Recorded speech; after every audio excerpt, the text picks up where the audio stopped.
What's going on? This is Alan Brown, aka Bully the Kid, and I have no idea why this video took me so long to actually do. If I had to guess, it would be I'd play with the bass long enough to get an idea about it so that whenever I actually do make a video or whatever, I could actually give some feedback, not just my initial play, that type of stuff.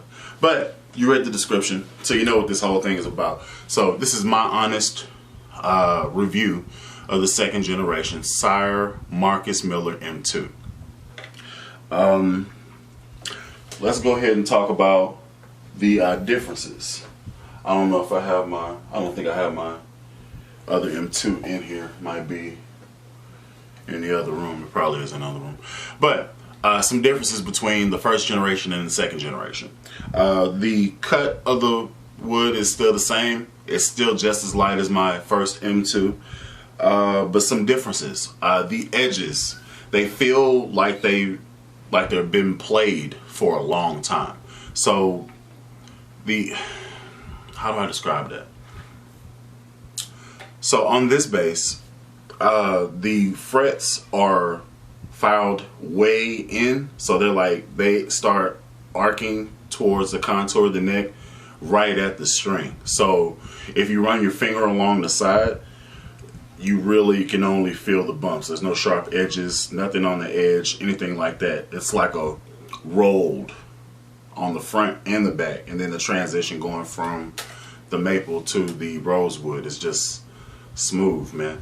So that's the first thing. First gen to second gen, it feels like this neck is a little bit thicker, or the shape of the neck is a little bit different. And that's just, you can decide whether you like it or not. To me, it doesn't matter. I like first gen, I like this one. They're both comfortable, they're both light, they both sound sonically exactly the same. Another difference, they've changed the plastic pickup, the battery compartment. They put a solid piece rather than the pop-ups that you can just squeeze it, pull it, and change out the batteries. They put them all in one compartment, and then they're locked down with screws now. Pretty much other than that, everything is still the same. I love it. This bass cost me like $429 or so, maybe a little bit more after, you know, tax or whatever, shipping, but around $400 for a great 5-string with the Marcus Miller preamp. You know what I'm saying? So this thing covers every single genre, in my opinion. That's just my opinion though. So you can do everything from rock, if you had a pick. I just happen to have one on the ground chilling, and you could just I don't know, make up a bass line.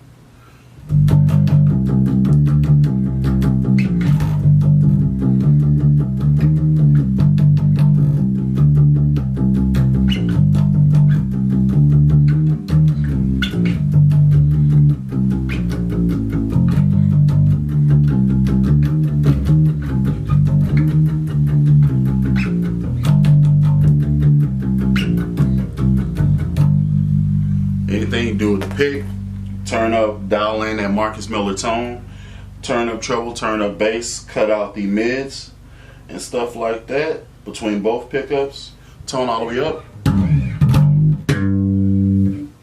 Okay, a little more volume.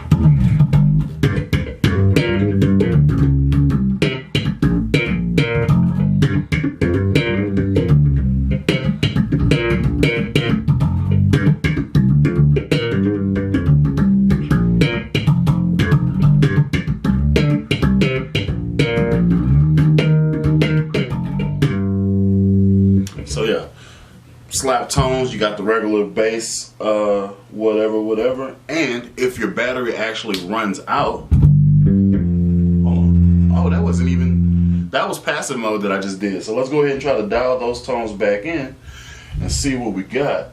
I don't want to blast nobody out here.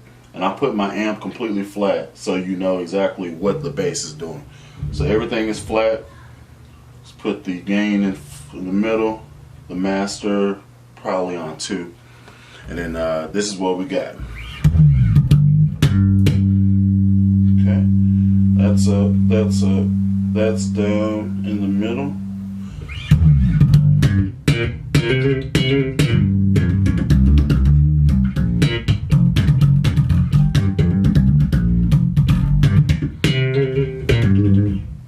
Okay, a little bit more volume.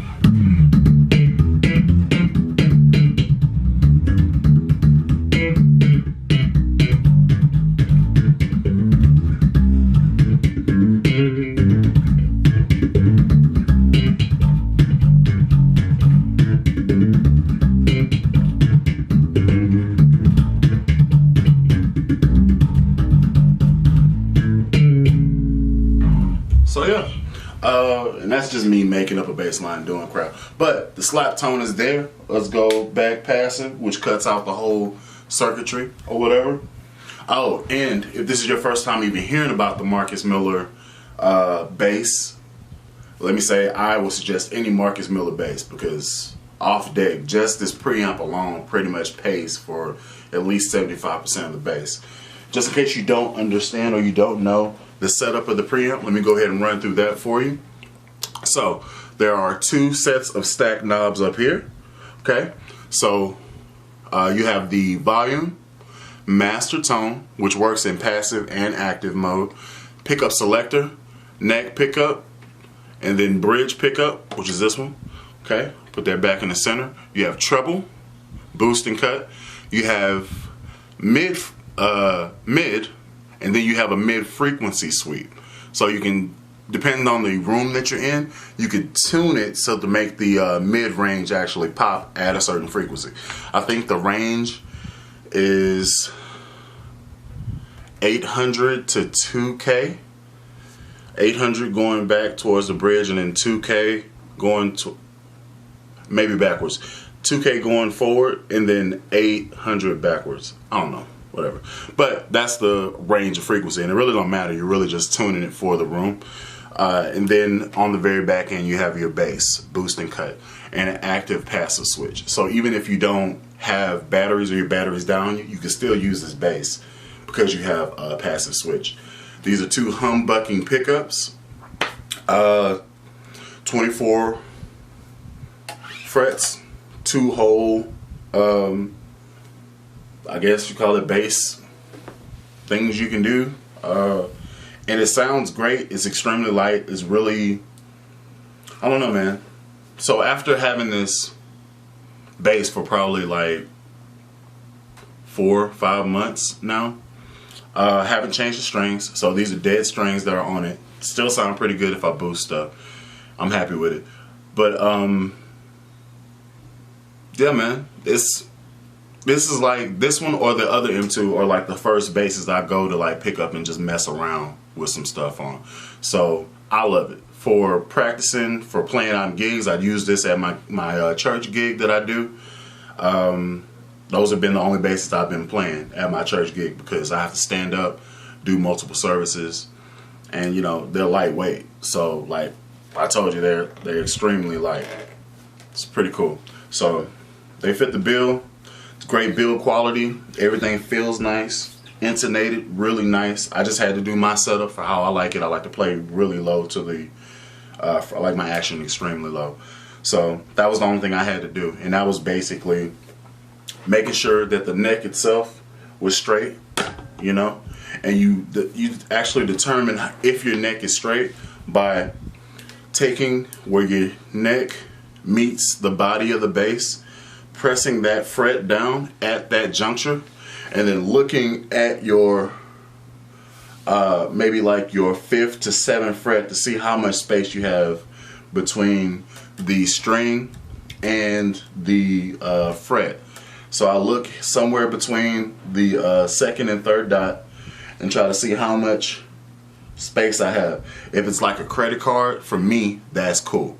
If it's more than a credit card and it actually like moves, that means your neck is like this and you need to straighten it out. So that's when you go up here and you do your truss rod adjustment to make sure at full tension that it's as straight as possible. That's what you want.